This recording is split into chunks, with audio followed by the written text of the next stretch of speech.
सुखदेव जी कहते हैं, राजन, आप सवाल जैसे मुझसे पूछते हो। राजा परीक्षित कहते हैं कि आसन्न मृत्यु व्यक्ति को क्या करना चाहिए। हमको भगवान की कथा सुनाने की कृपा करें। सुखदेव जी कहते हैं कि तुम जो प्रश्न करते हो, ऐसे प्रश्न विदुर जी महाराज ने मैत्रेय से पूछा था। तो राजा परीक्षित कहते हैं कि मैत्रेय और विदुर का मिलन कब हुआ, ये कथा हम सुनना चाहते हैं। सुखदेव जी कहते हैं कि बिना आमंत्रण के भगवान ये विदुर के घर गए थे। ये बात हम आपको पहले बता देते हैं। धृतराष्ट्र ने पांडवों को लाक्षागृह में जला देने का प्रयत्न किया। विदुर जी ने धृतराष्ट्र को उपदेश दिया, लेकिन धृतराष्ट्र के ऊपर उसका कोई असर नहीं हुआ। तो विदुर जी महाराज ने सोचा कि धृतराष्ट्र के कुसंग से हमारी बुद्धि भी भ्रष्ट हो जाएगी, क्योंकि ये मूर्ख है और मूर्ख के समझावते ज्ञान गांठ को जाए। कोयला होए न उजरा, सौमन साबुन लाए। मूर्ख आदमी जो हो, उसको चाहे जितना समझाओ, उसको समझ में नहीं आता। जैसे कोयला कभी सफेद नहीं हो सकता, ऐसे मूर्ख व्यक्ति कभी समझ नहीं सकता। समझ जाए तो मूर्ख ही क्यों। विदुर जी महाराज ने सोचा कि इसको समझाने से अच्छा है मैं इसका राज्य ही छोड़ दूं। विदुर जी महाराज ने घर त्याग दिया, गंगा के किनारे आ गए, वहां पे तप करने लगे। विदुर जी महाराज की पत्नी का नाम सुलभा था।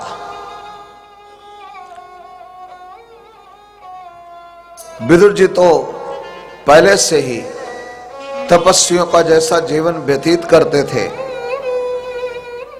विदुर जी महाराज वन में कुटिया बना करके रहने लगे।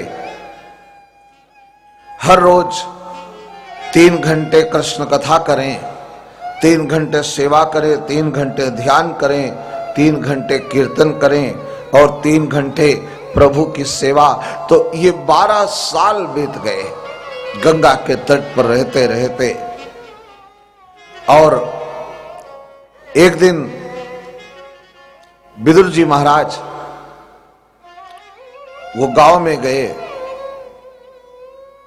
तो देखा कि सारा गांव सजाया जा रहा है।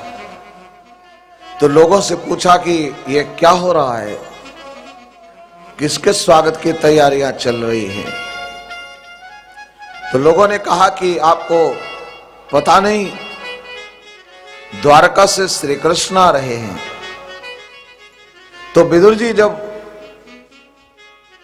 घर आए तो बड़े आनंद में थे। सुलभा ने, उनकी पत्नी ने पूछा कि स्वामी, आज आप बड़े आनंद में दिखाई दे रहे हैं, क्या बात है। तो विदुर जी ने कहा कि घर चलो, सत्संग में सारी बातें बताऊंगा। मैंने सुना है कि 12 वर्षों तक एक ही स्थान में रहकर जो भगवान की आराधना करता है, उसको भगवान के दर्शन अवश्य होते हैं। मैं समझता हूं कल द्वारिकाधीश हस्तिनापुर आ रहे हैं। मुझे लगता है कि द्वारिकाधीश हस्तिनापुर दुर्योधन के लिए नहीं, हमारे लिए आ रहे हैं। मैंने अन्न नहीं खाया 12 साल तक, मैंने व्रत किया है। सुलभा ने कहा कि हाँ स्वामी, आज सुबह सुबह हमने भी सपना देखा है। हमने स्वप्न में रथ यात्रा के दर्शन किए हैं। विदुर जी कहते हैं आपका स्वप्न कल सच हो जाएगा, तुम्हारी तपश्चर्या का फल कल मिल जाएगा। सुलभा ने विदुर से पूछा कि ये बताओ कि आपका द्वारिकाधीश से कोई परिचय है क्या? तो कहा ज्यादा परिचय तो नहीं है, लेकिन जब हम उनको प्रणाम करने के लिए जाते हैं तब वो हमको चाचा कह करके बुलाते हैं। तो हम उनसे कहते हैं हमको चाचा मत कहो, हम तो दासानुदास हैं।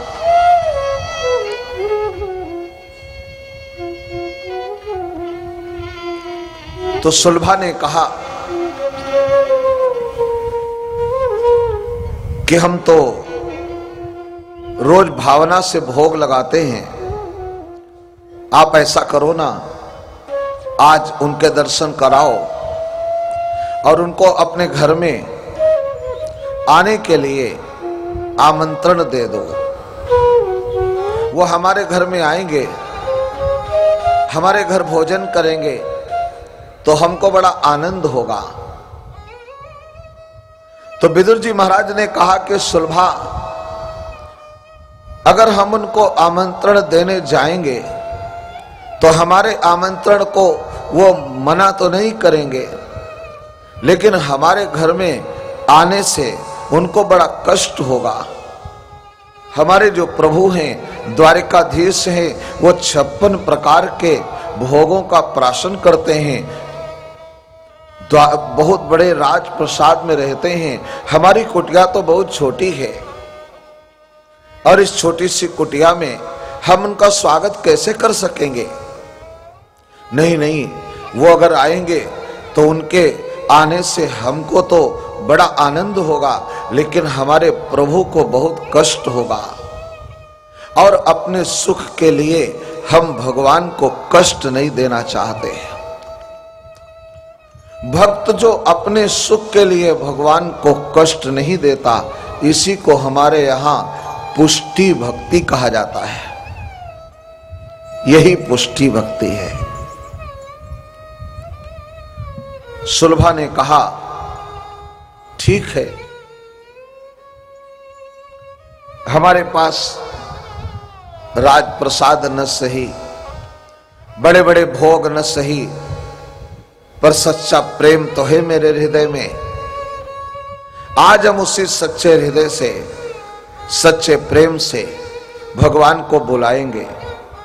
हम जो ये पत्तों की भाजी खाते हैं यही खिलाएंगे।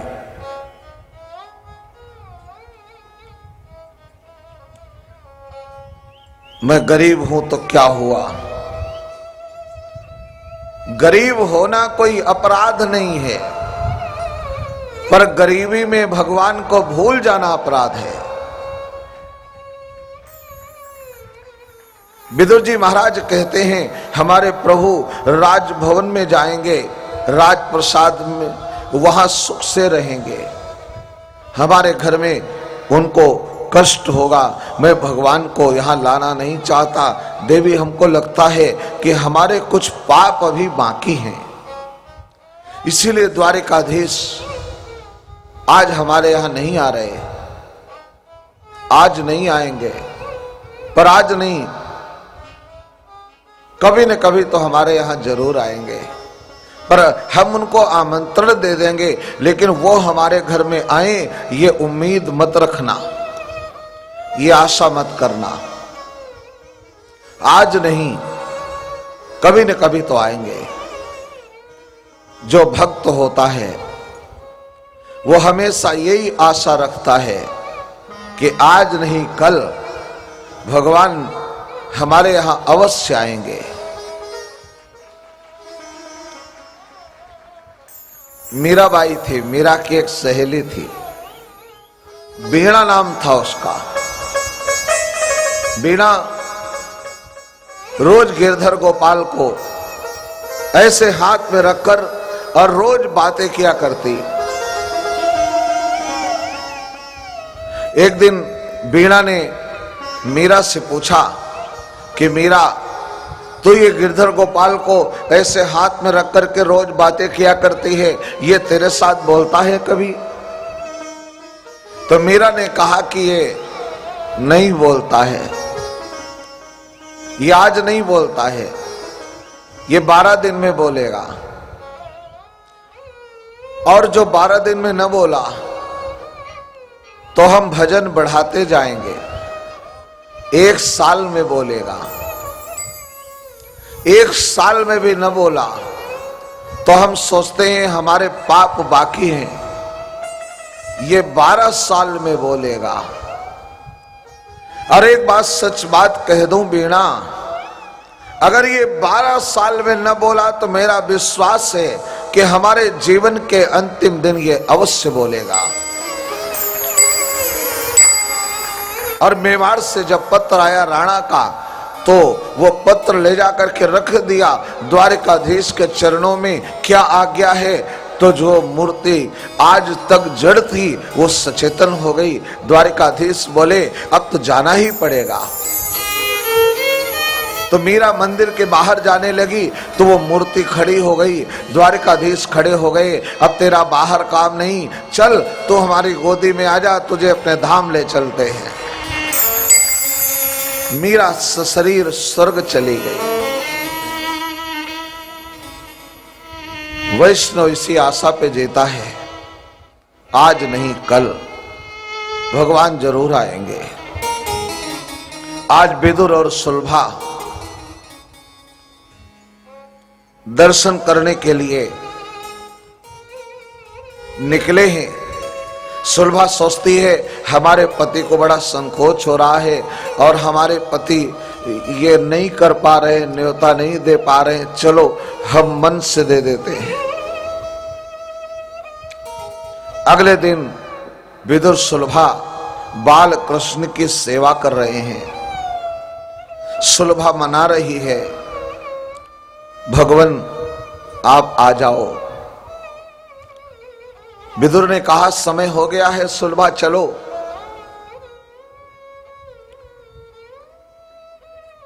शोभा यात्रा के दर्शन करने विदुर जी महाराज निकल गए। विदुर सुलभा देख रहे हैं भगवान रथ में बैठ करके जा रहे हैं और भगवान की दृष्टि नीची है, भगवान नीचे देख रहे हैं। तो विदुर जी सोचने लगे कि हमारी ऐसी पात्रता तो नहीं है कि भगवान मेरे घर आए, लेकिन क्या मैं इतना कुपात्र हूं कि हमारी तरफ देख भी नहीं रहे? हे प्रभु, 12 वर्षों से मैंने अन्न नहीं खाया, गंगा के तट पर रह करके हमने आराधना किया, क्या आप मेरी तरफ देखेंगे भी नहीं? अब विरह नहीं सहा जाता। अब अगर आपने हमारी तरफ दृष्टि उठाकर नहीं देखा, हमारी दृष्टि का मेलन नहीं हुआ, तो मैं प्राण त्याग कर दूंगा।